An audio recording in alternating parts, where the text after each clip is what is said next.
Live from New Delhi, you're watching DD India Live, India's voice to the world. I'm Amritpal Singh. Coming up in the next 30 minutes, US President Donald Trump tells Britain that he does not need its help to win the war with Iran.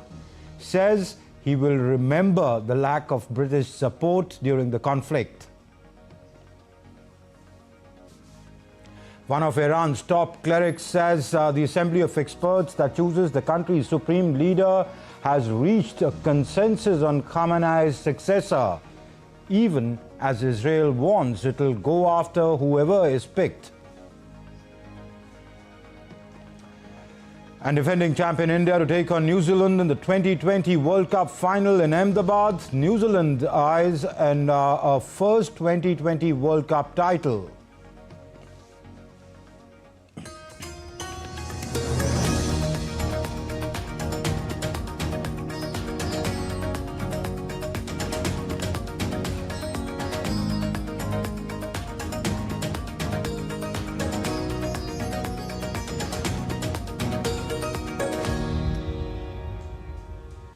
US President Donald Trump has criticized British Prime Minister Keir Starmer over reports that the United Kingdom was considering sending aircraft carriers to West Asia amid the ongoing conflict with Iran.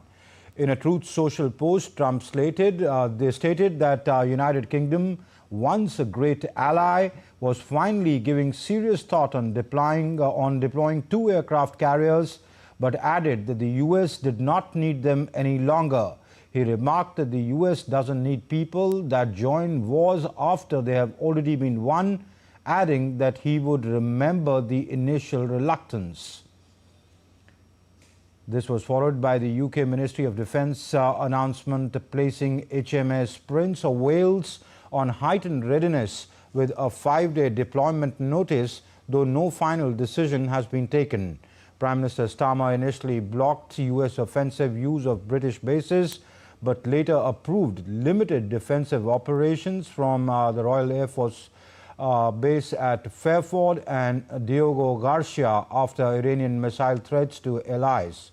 US forces started utilizing these sites on Saturday to counter Iranian missiles. US President Donald Trump has said that he's not interested in negotiating with Iran and raised the possibility that the conflict would only end once Tehran no longer has a functioning military or any remaining leadership in power. Speaking to reporters aboard the Air Force One on Saturday, Trump said that the air campaign could make negotiations a moot point if all potential leaders of Iran are killed and the Iranian military is destroyed. Israeli Prime Minister Benjamin Netanyahu vowed to prosecute the conflict against Iran with full force, stating that Israel has a plan to eliminate the country's leadership. The government, the soldiers and our heroic commanders to continue until the end, until victory. I would like to thank you from the bottom of my heart for your support, and I inform you we are continuing with all our force. In war you win with initiative and cunning, but the first element of success is determination. And the conflict is now in its second week and has intensified, with Iran launching missiles and drones across the Gulf. As US and Israeli forces struck Tehran's airport, oil depots and military sites. Iran claimed attacks on a US base in Bahrain and targeted shipping. Regional spillover also includes strikes in Lebanon, explosions in the Gulf states, and intercepted threats near Riyadh and Dubai. Iranian President Masoud Pezeshkian said on Sunday that Iran will not bow to pressure from the US and Israel, insisting the country's position is rooted in defending the sovereignty and resisting aggression. In his remarks, Pezeshkian accused Washington and Tel Aviv of attempting to sow division among Islamic nations. The enemy wants us and the Islamic country to be at war. They want to create division between us and them. Time and again we have said and continue to say that the intention and goal of late leader has been that we consider the neighboring countries as our brother and that our relation with them should be good. But what is happening is that if from any country they attack our soil and carry out aggression, naturally we are obliged to respond to them. When we respond to them, this does not mean that we have a dispute with that country. It does not mean that we want to upset the people there. Iran's clerical body, which selects the supreme leader, has reached a decision as per a member of that assembly, Ayatollah Mohammad Mehdi Mir Bakeri. Two members of the panel said that the assembly had chosen a successor after the demise of Ayatollah Ali Khamenei. As per the Iranian media, the group had a minor disagreement over whether they would need to meet in person to issue their final decision or bypass this formality. On the other hand, Israeli military warned that it would continue pursuing every successor of Khamenei who was killed in US and Israeli strikes on Iran. Iran's Revolutionary Guard said on Sunday that they had launched missiles towards the Israeli cities of Tel Aviv and Beersheba, as well as an airbase in Jordan. In a statement, Iran's Revolutionary Guard said, and I quote, "The 28th wave of Operation Honest Promise was launched by Promise 4 was launched by the next generation missiles of the Guard's aerospace force against areas of Beersheba, Tel Aviv and Al-Azraq airbase in Jordan." In Kuwait, a government office building in the Kuwait city was targeted in a drone attack on Sunday. The army reported that Kuwait International Airport's fuel storage tanks were also hit in a drone attack. While a government building housing the Public Institution for Social Security headquarters was still smoldering on Sunday morning as firefighters worked to extinguish the blaze that engulfed it overnight. And here's a roundup of day 9 of the ongoing conflict in West Asia. Take a look. US President Donald Trump rejects deployment of UK aircraft carriers to Gulf War. Trump says he does not need United Kingdom to deploy aircraft carriers to the Middle East. Trump wrote on Truth Social account, and I quote, "We don't need people that join wars after we have already won." US President Donald Trump says he is not interested in negotiating with Iran at this point. Trump adds air campaign could make it a moot point if all potential leaders of Iran are killed and the Iranian military is destroyed. Trump said, "At some point, I don't think there will be anybody left maybe to say we surrender." China's Foreign Minister Wang Yi calls Middle East conflict a war that should never have happened. Wang said that as a sincere friend and strategic partner of Middle Eastern countries, China is willing to work with them to implement global security initiatives, restore order to the Middle East, tranquility to its people, and peace to the world. Iran's Revolutionary Guards says country's forces could fight an intense war for 6 months against the United States and Israel. The Guards, Iran's elite force, also said that they had targeted more than 200 locations related to American and Israeli bases and facilities across the region. Israeli Prime Minister Benjamin Netanyahu says Revolutionary Guards who surrender weapons will not be harmed. Netanyahu added that many countries suffering offenses from Iran have made contact and Israel stands with them. Saudi Arabia's defense ministry says it foiled drone attack on Riyadh's diplomatic quarter. No injuries reported. Dubai authorities said an Asian man was killed in western Al-Barsha area after debris from an aerial interception fell onto a vehicle. Earlier, Emirates Airline briefly suspended flights to and from Dubai, with the authorities citing a minor incident resulting from a fall of debris after an interception. Bahrain says 3 people injured, material damage inflicted on university building in Muharraq following Iranian aggression. Bahrain's interior ministry says Iranian drone attack caused damage to a water desalination plant. Lebanon's health ministry says that an Israeli strike on a hotel in central Beirut killed at least 4 people, with Israel saying it had targeted commanders from Iran's Revolutionary Guards. In southern Lebanon, the official national news agency said at least 12 people were killed in 3 separate strikes overnight. Bureau Report, DD India. US President Donald Trump and the US First Lady Melania Trump attended the return of 6 American service members killed in a drone strike, the first US troops to die in the West Asia conflict. Trump, wearing a white USA baseball cap, saluted as the flag-draped cases carrying the soldiers' remains were carried off a military transport plane at the Dover Air Force Base. U.S. Vice President J.D. Vance and Secretary of War Pete Hegseth were also present at the airport. The troops were killed last Sunday when a drone struck a U.S. command center in Kuwait, a day after the U.S. and Israel launched their military campaign against Iran. All 6 service members were assigned to Des Moines, Iowa-based 103rd Sustainment Command. Italy is sending a naval frigate to the waters near Cyprus after a drone strike on a British base on the Mediterranean island raised fears of the conflict spreading. Italian Prime Minister Giorgia Meloni said that the move was an act of European solidarity, while making clear that Italy will not be a part of the conflict. To ensure the security of the European Union's borders, we are deploying an Italian frigate to Cyprus, an act of European solidarity, but above all, of prevention. But our position is very clear. Italy is not part of the conflict and does not intend to become part of it. We are doing everything we can to reduce tensions and to see whether there is still a chance to resume negotiations. And the Italian Prime Minister also said that Italy is working with major European allies to prevent further escalation in the Middle East while taking steps to protect the national interests and citizens. In these hours, we have promoted close coordination between Italy, France, Germany and the United Kingdom, launching cooperation among 4 major European states to address the crisis together and strengthen diplomatic action. With French President Macron, German Chancellor Merz and British Prime Minister Starmer, we have shared the need to work together to avoid, as much as possible, further escalation and to contribute to international stability.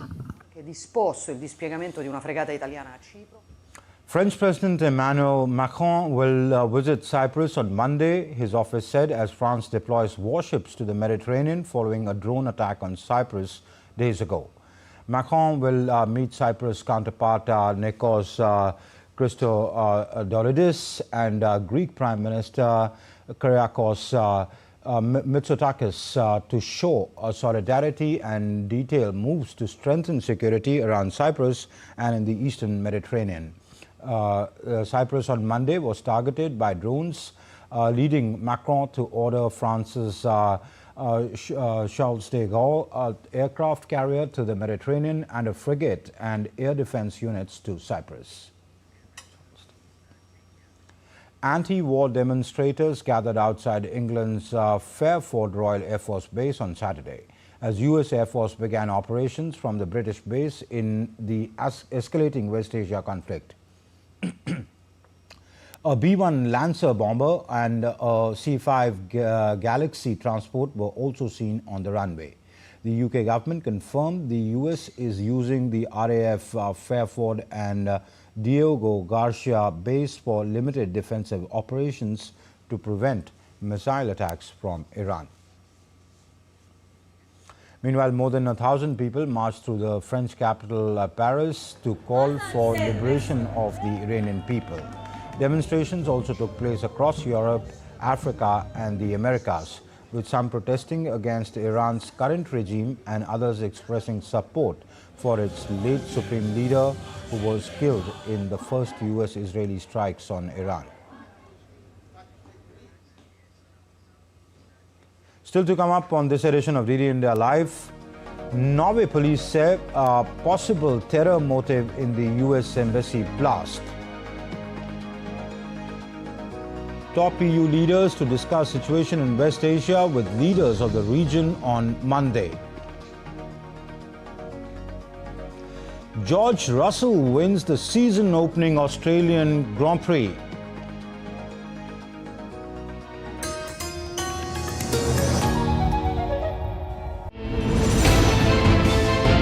Geopolitics and trade deals. Economic challenges amid development. Hard work and the path to prosperity. It's the economy, always. Between walkers, money is what money does and says. Supply creates its own demand. Between the bulls pulls and bears tears.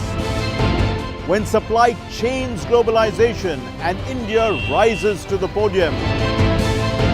We'll get you centered with the economic brief at 8 p.m. every Thursday on DD India.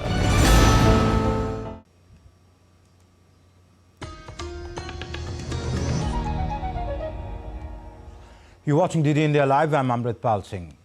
Oslo police on Sunday said that an explosion at the US Embassy in Norway overnight that caused no injuries and minor material damage may have been an act of terror, but stressed that the police were also investigating other motives.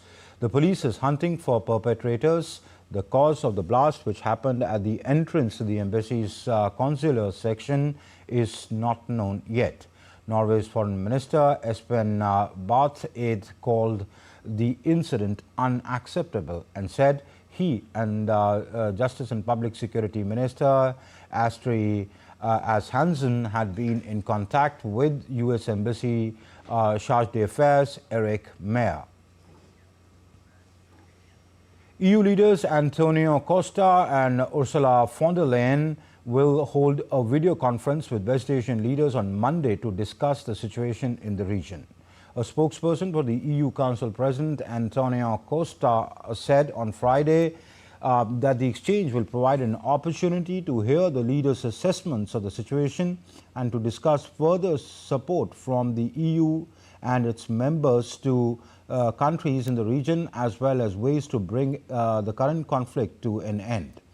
Earlier, foreign ministers of all 27 EU members discussed the situation in Iran and broader West Asia with their counterparts from the GCC in a video call on Thursday. Nepal's centrist RSP party of the rapper-turned-politician Balender Shah had secured a majority in the direct parliamentary elections. Partial official results showed on Sunday and was heading for a landslide victory according to official trends. The 35-year-old's Rashtriya Swatantrata Party was also leading in the proportional representation vote, according to results declared and Election Commission trends. The vote was the first since September 2025 youth anti-corruption protests toppled the government. Elections on Thursday chose the new 275-member House of Representatives and the lower House of Parliament, with 185 seats chosen directly and another 110 by proportional representation vote. On Sunday afternoon, 151 of the direct elections had been declared. RSP has won 119 and is leading in 6 constituencies under the first-past-the-post system. Nepali Congress has won 17 seats, the UML has won 7 seats and is leading in 2. The NCP has won 6 seats and is leading in 2. Vice President of India C.P. Radhakrishnan on Sunday attended the 14th convocation of the Tripura University. Addressing the occasion, the Vice President said that the institution has emerged as a vibrant center of teaching, research and innovation. The Vice President also stated that the past decade had been marked by notable progress under the leadership of Prime Minister Narendra Modi. After attending the convocation, the Vice President, on the occasion of the International Women's Day, interacted with women participants at the self-help group and Lakhpati Didi exhibition at Agartala's International Fair and Conference Hall. The Vice President appreciated the work of the self-help group members and Lakhpati Didis for their role in strengthening the rural economy and empowering women. He also added that women played an important role in the Indian freedom struggle. I see within each one of you the force of Nari Shakti. Even the story of India's freedom is incomplete without the courage of its women. And President Draupadi Murmu graced the national-level International Women's Day celebrations organized by the Ministry of Women and Child Development at the Manekshaw Center in New Delhi on Sunday. Speaking on the occasion, the President highlighted the progress and leadership of women across diverse fields and noted government initiatives aimed at empowering women and promoting girls' education in schools and higher education. पिछले एक दशक में महिलाओं के सामने आने वाली रुकावटों को दूर करने के लिए मजबूत नींव रखी गई है। भारत ने स्कूल एजुकेशन में जेंडर पैरिटी प्राप्त कर रही है। हायर एजुकेशन में भी ग्रॉस एनरोलमेंट रेशियो की दृष्टि से बेटियों की संख्या अधिक है। Science, technology, engineering and mathematics एकजुट है। एजुकेशन में महिलाओं की भागीदारी तेजी से बढ़ रही है। केंद्रीय बजट 2026-27 में प्रत्येक जिले में एक महिला छात्रावास की स्थापना का प्रावधान किया गया है, जिसमें स्टेम की छात्राओं को अपने अध्ययन को जारी रखने में सहायता मिलेगी।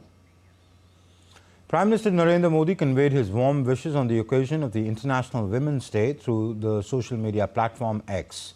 The Prime Minister said, and I quote, "On the International Women's Day, I extend my greetings to all our Nari Shakti.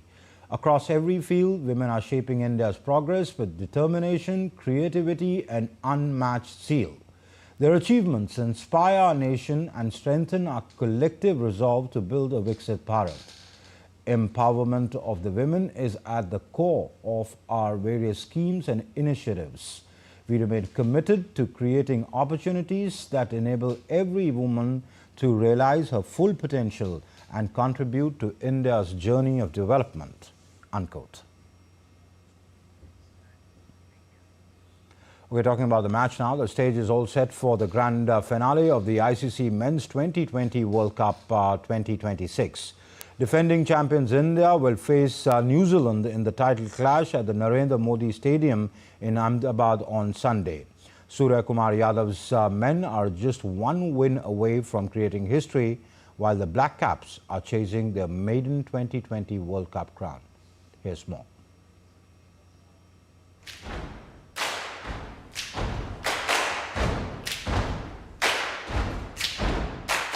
India and New Zealand will lock horns in the T20 World Cup final at the Narendra Modi Stadium in Ahmedabad on Sunday. The Indian team steps onto the field in Ahmedabad with an opportunity to create several milestones.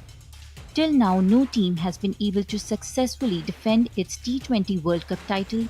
If defending champions India win the final, it will be the first time in history that a team wins the T20 World Cup in consecutive editions. Moreover, no team has ever won the T20 World Cup on home soil. However, standing in their way is New Zealand, who are eyeing their first ever T20 World Championship title and a side that India have never defeated in a T20 World Cup. India and New Zealand have faced each other 30 times in T20 cricket. India have won 16 matches while New Zealand have won 11. 3 matches were tied in which India emerged victorious in 2 through super over. In the T20 World Cup, the two teams have met 3 times and on all 3 occasions, New Zealand have come out on top. In this tournament, India have lost only 1 match against South Africa. In the semi-final, India defeated England by 7 runs in a thrilling contest. New Zealand, on the other hand, suffered defeats against South Africa in the group stage and against England in the Super 8 stage. However, they stormed into the final by crushing South Africa in a one-sided semi-final. The final will be played on the centre pitch at the Narendra Modi Stadium in Ahmedabad, where a high-scoring contest is expected. The surface, made from a mix of red and black soil, is likely to offer bounce and could make the role of fast bowlers crucial. For India, Sanju Samson and Jasprit Bumrah are the players to watch out. Samson has piled up runs in the last 2 matches and is in excellent form. Meanwhile, Bumrah remains lethal on any ground and any pitch in the world.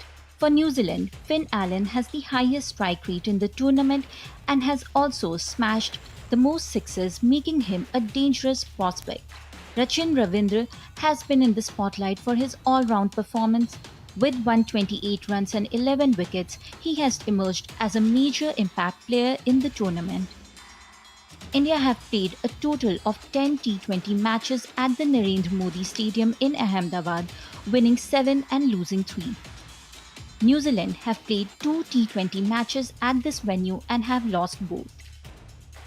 In the current World Cup, India have played 2 matches here, beating the Netherlands while losing to South Africa. In 2011, India became the first team to win the ODI World Cup at home. This time, India has the chance to become the first team to become the T20 World Champion at home. Let's just hope that on Sunday, in the largest cricket stadium in the world, India will become the first team to defend the T20 World Cup title and winning the T20 World Cup at home. With camera person SP Dubey, this is Suchitra reporting for DD India in Ahmedabad. Mercedes driver George Russell struck the first blow at Formula One Championship as he claimed an emphatic victory in the season-opening Australian Grand Prix.